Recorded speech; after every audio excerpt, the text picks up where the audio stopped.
నమస్తే. ఇన్నాళ్ళు నన్ను సపోర్ట్ చేస్తూ, ఎంకరేజ్ చేస్తూ మీ ప్రేమను నాకు అందిస్తున్న ప్రతి ఒక్కరికి కృతజ్ఞతలు.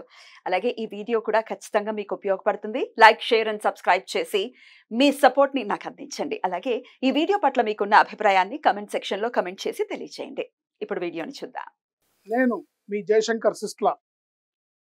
మన పిల్లలకి పుట్టిన తేదీని అనుసరించి బలమైన సంఖ్యాబలంలో పేరు పెడదాం. సమాజానికి, దేశానికి బలమైన పౌరులనిద్దాం. ఏ ఇంట్లో కూడా అర్ధాయుష్ మరణాలు లేకుండా చేద్దాం. నమస్తే. Welcome to our channel. నేను పద్మిని. ప్రస్తుతంతో పాటు ప్రముఖ ఆధ్యాత్మికవేత్త, ఆస్ట్రోన్యూమరాలజిస్ట్, వేదిక్ వాస్తు స్పెషలిస్ట్, శ్రీ విద్య మరియు హనుమత్ ఉపాసకులు బ్రహ్మశ్రీ డాక్టర్ శివయోగి సిస్ట్ల జయశంకర్ గారు మనతో పాటు ఉన్నారు. నమస్కారం అండి. ఆయుష్మతి భవ. సార్, కొంతమందిని మనం చూస్తూ ఉంటాం, జ్యోతిషం మేము నమ్మమండి, మేము జ్యోతిషం అంతా ఏంటి, ఏదో పెద్ద బిజినెస్ అది ఇది అని మాట్లాడుతుంటారు.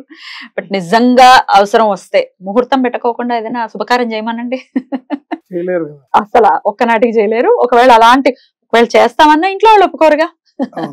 డెఫినెట్ గా. సో నమ్మకం అనేది లేదు. మేము జ్యోతిష్యం చూపించుకోం. కష్టాలు ఉన్నాయి, మాకు కష్టాల నుంచి బయటపడాలనే చూస్తున్నాం, కానీ ఏం చేయాలో తెలియనటువంటి పరిస్థితి. సరే, మనం పాజిటివ్ గానే ఆలోచించి చెప్దాం. జ్యోతిష్కులకి ఇచ్చుకునేటటువంటి ద్రవ్యం కూడా లేకపోవచ్చు, వాళ్ళ దగ్గర అంత స్తోమత లేకపోవచ్చు. మరి ఎట్లా అండి, మా కోరిక నెరవేరట్లేదు లేదా కష్టం తీరట్లేదు అనే వాళ్ళు కూడా ఉంటారు. వాళ్ళకు కూడా మరి తరుణోపాయం చెప్పాలి కదా. అందరినీ పంపించాలి, అందరూ చూపించుకోవాలంటే చూపించుకునేటటువంటి పరిస్థితి ఉంది. కాబట్టి ఏం చేయాలి సార్? కష్టం తీరాలి, కోరిక నెరవేరాలి అంటే ఏం చేయాలి సార్? ఇప్పుడు నమ్మకం ఉంది అంటే మనం ఎన్ని రెమెడీస్ చెప్పినా వాళ్ళు నమ్మకంతో చేస్తే అవి ఫలిస్తాయండి. కరెక్ట్. నమ్మకం లేకుండా నాస్తికత్వంతో వాదిచ్చి ఇదంతా బిజినెస్, ఇదంతా ట్రాష్ అని మాట్లాడితే కనుక ఏవి పనిచేయవు. దానివల్ల ఇబ్బంది పడేది మీరే తప్ప ఏ జ్యోతిష్యుడు ఇబ్బంది పడాడు, ఎవరికేం ఇబ్బంది లేదు. కరెక్ట్. ఒక 15 ఏళ్ల క్రితం ఒక నాస్తికుడు సినిమా హీరోగా నేను ఈ జాతకాలని, ముహూర్తాలని నమ్మనని మన్సూర్ అలీ ఖాన్ అని ఒక ముస్లిం అతను ముహూర్తం లేకుండా శుభముహూర్తంగా అంటే పూజ చేసి ప్రారంభించాల్సిన సినిమాని పిల్లిని ఎదురు తీసుకొచ్చి పిల్లితోని కెమెరా స్విచ్ ఆన్ చేయించి చేశాడు. ఏమైంది సార్ ఆ సినిమా? సినిమా సంగతి కాదు, అతని జీవితమే నానా భ్రష్టు పట్టిపోయి అతను ఆ రోజు పడ్డ, ఆ సినిమాలో పడ్డ కష్టాలు ఇవాళకి అనుభవిస్తున్నాడు. సో నమ్మను అనే హక్కు, నమ్మటమే మీకు అదృష్టం, యోగం. యోగం ఏంటంటే మీరు నమ్మటమే.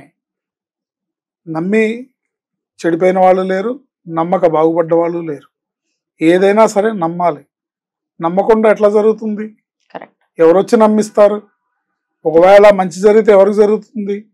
ఒకవేళ ఏదన్నా ఫలానా రెమెడీ చేయండి జ్యోతిషం ప్రకారం అంటే దాంట్లో మీరు నమ్మి మీరు ఏమన్నా ఆస్తులు ఇస్తున్నారా? కాదు కదా. నమ్మాలి. ఎందుకంటే మన సనాతన అసలు ఈ నమ్మకం రావటం ఇవన్నీ అంటే అసలు మన భారతదేశం యొక్క ఔన్నత్యం తెలియాలి, మన ఋషి సాంప్రదాయం తెలియాలి, మన మునులు ఋషులు ఎంతటి గొప్పవాళ్ళు తెలియాలి. అప్పుడే వాళ్ళకి అర్థమవుతుంది.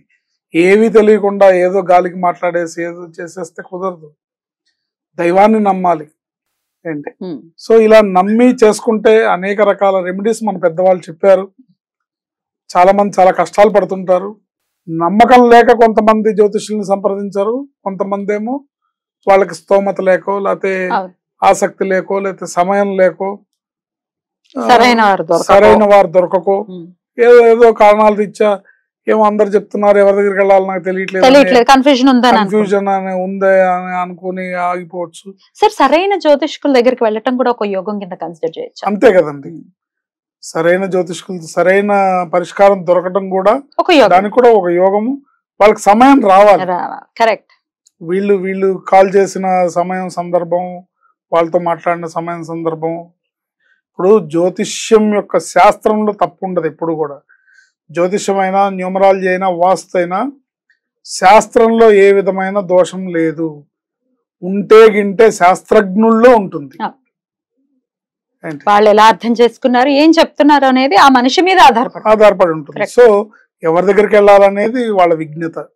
మీ మనసుకి ఏమనిపిస్తే అది, మీ అంతరాత్మ ప్రబోధాన్ని అనుసరించి మీరు వెళ్ళొచ్చు, చేసుకోవచ్చు.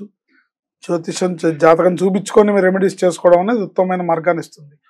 కానీ నాకు ఈ కోరిక ఉండిపోయింది, నాకు ఏం చేయాలో తెలియట్లేదు, నాకు పుట్టిన తేదీ లేదు, నాకు జాతకం లేదు, నా రాశి ఏంటో నాకు తెలియదు, నా నక్షత్రం ఏంటో నాకు తెలియదు అనుకున్న వాళ్ళు నాకు ఈ కోరిక తీరాలి అని గనక బలంగా దైవం మీద వాళ్ళకి నమ్మకం ఉంటే గనక ఇప్పుడు నేను చెప్పే రెమెడీ పాటిస్తే అద్భుతంగా ఖచ్చితంగా ఫలితం వస్తుంది.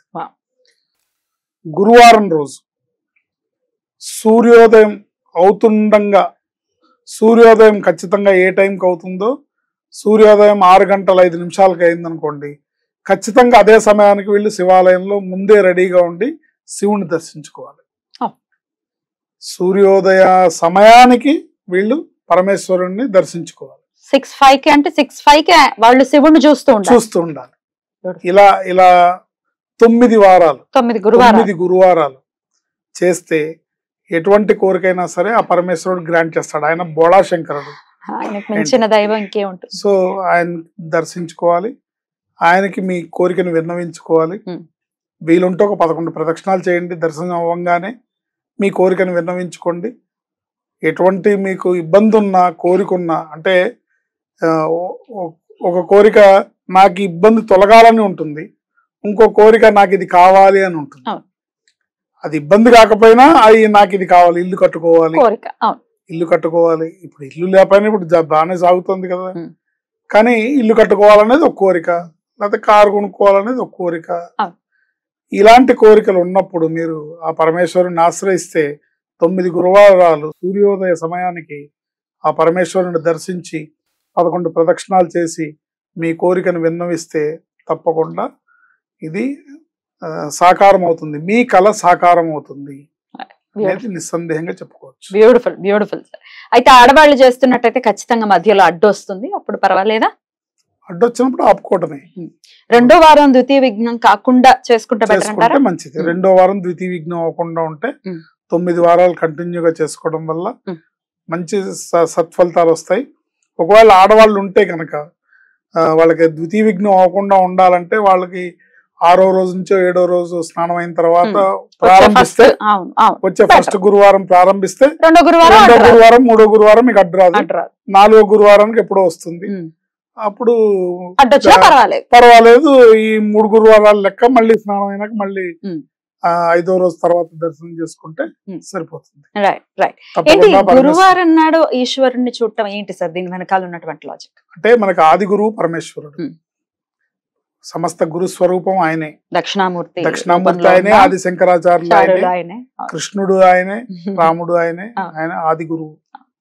సో ఆయన్ని ఆశ్రయిస్తే బృహస్పతి గురువు, మనకి గ్రహాల్లో గురుదేవుడైన బృహస్పతి వారు అనుగ్రహిస్తారు. అంటే గురువు అనుగ్రహం గనక ఉంటే, గురువు గనక బలంగా ఉంటే ఎటువంటి గ్రహ దోషాలున్నా అవి నివృత్తి అవుతాయి అనుకోవచ్చా సార్? అంతేనండి. ఇప్పుడు ఎటువంటి గ్రహ దోషాలున్నా నివృత్తి అయితే గురువు అనుగ్రహాన్ని మనం పొందాలి. ఇలాంటి వాటికే కదా ఇప్పుడు దేని వల్ల ఏం వస్తుంది అని ప్రశ్నించకుండా మన సాంప్రదాయం ఏం చెప్పింది అనేది చేసుకుంటూ పోతే, ఇప్పుడు మనం ఏదైనా ఒక శుభకార్యాన్ని కూర్చున్నప్పుడు ఫస్ట్ సంకల్పం చెప్పి తోరం కట్టిస్తారు. ఎందుకు రీజన్? పసుపు రంగు దారాన్ని ఎందుకు కడతారు? దానికి పసుపు కొమ్ము కడతారు, పసుపు కొమ్ము కట్టి చేతికి కడతారు. ఎందుకు కడతారు? గురువు అనుగ్రహం. అంటే వీళ్ళు సంకల్పించిన ఈ పూజ, ఈ కార్యక్రమం ఏ నిమిషాన ఏ జరుగుతుందో తెలియదు కదా. సో ఈ పూజ పూర్తయ్యే వరకు వీళ్ళకి ఎటువంటి అడ్డంకులు, ఇబ్బందులు రాకుండా, దాని కింద కొట్టేయకుండా, ఇప్పుడున్న కలికాలంలో మనం కష్టాల నుంచి బయటపడాలంటే మన సనాతన ధర్మాన్ని ఆశ్రయించి మన పెద్దవాళ్ళు చెప్పిన రెమెడీస్ ని చేసుకుంటూ పోవడమే ఉత్తమమైన మార్గం. ఇందులో ఏ విధమైన సందేహం లేదు. బ్యూటిఫుల్ సార్, చాలా చాలా అద్భుతంగా మాకు తెలియజేశారు. డెఫినెట్ గా గురువు అనుగ్రహంతో, అలాగే ఈశ్వరుడు అనుగ్రహంతో ఖచ్చితంగా ఉన్నటువంటి కష్టాలు తీరి వాళ్ళకు ఉన్నటువంటి కోరికలు నెరవేరాలని మనస్ఫూర్తిగా కోరుకుంటూ, thank you so very much sir. నమస్తే.